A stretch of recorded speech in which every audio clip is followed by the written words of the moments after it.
అందరికీ నమస్కారం. ఈరోజు గుంటూరు రావడానికి రెండు కారణాలు ఉన్నాయి. ఒకటి, ఈ సినిమా పేరు గుంటూరు కారం. రమణగాడు మీవాడు, మనందరి వాడు. సో అందుకని మీ అందరి మధ్యలోని ఫంక్షన్ చేయాలని ఆయన ఇక్కడికి చాలా షూటింగ్లో విపరీతంగా అలసిపోయిన తర్వాత కూడా వాంటెడ్గా గుంటూరు ప్రజలను కలవటానికి వచ్చారు. సో అందుకని మీరు కొంచెం డిసిప్లిన్ పాటిస్తారని, పోలీసు వారికి సహకరించాలని మనస్ఫూర్తిగా కోరుకుంటున్నాను. ఎందుకంటే వాళ్ళు చాలా అలసిపోతున్నారు పోలీసులందరూ. నేను చాలాసేపటి నుంచి చూస్తున్నాను. చాలా త్వరలో ముగించేద్దాం ఈ విషయాన్ని. రెండో విషయం, సూపర్ స్టార్ కృష్ణ గారు తెలుగు సినిమాలో విడదీయలేని ఒక అంతర్భాగం. అలాంటి ఒక గొప్ప మహానటుడు, మహామనిషి.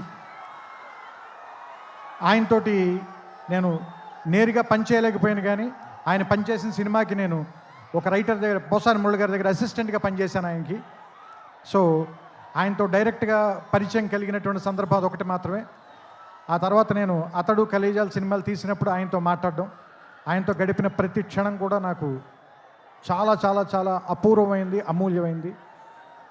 సో అంత గొప్ప మనిషికి పుట్టినటువంటి మహేష్ గారు ఇంకెంత అదృష్టవంతులు అని అప్పుడప్పుడు అనిపిస్తూ ఉంటుంది. ఎందుకంటే ఆయన కొడుకుగా ఆయన్ని ఒక్కొక్కసారి నాకు అనిపిస్తుంది, ఆయన వెంచర్ చేయలేని సినిమాలు అన్నిటినీ వెంచర్ చేయడానికి, ఎక్కువ అడ్వెంచర్ చేయడానికి రెడీగా ఉండేటువంటి యాక్టర్ అనిపిస్తుంది ఆయన. అండ్ ఒక సినిమాకి 100% పనిచేయాలంటే 200% పనిచేసే హీరో ఎవరైనా ఉన్నారంటే మహేష్ గారు.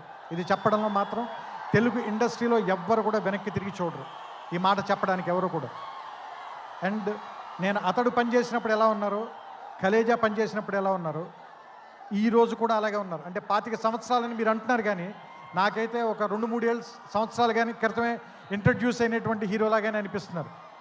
చూడ్డానికి అంత ఎంగగా ఉన్నారు, మనసులోనూ అంత ఎంగగా ఉన్నారు, పర్ఫార్మెన్స్లో కూడా అంత నూతనంగా, అంత యవ్వనంగానే ఉన్నారు.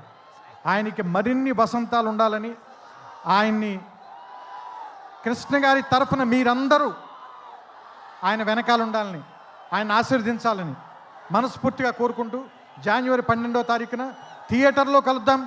ఈ సంక్రాంతిని చాలా గొప్పగా జరుపుకుందాం, ఆనందంగా జరుపుకుందాం, రమణ గారితో కలిసి జరుపుకుందాం. థ్యాంక్ యూ, నమస్కారం.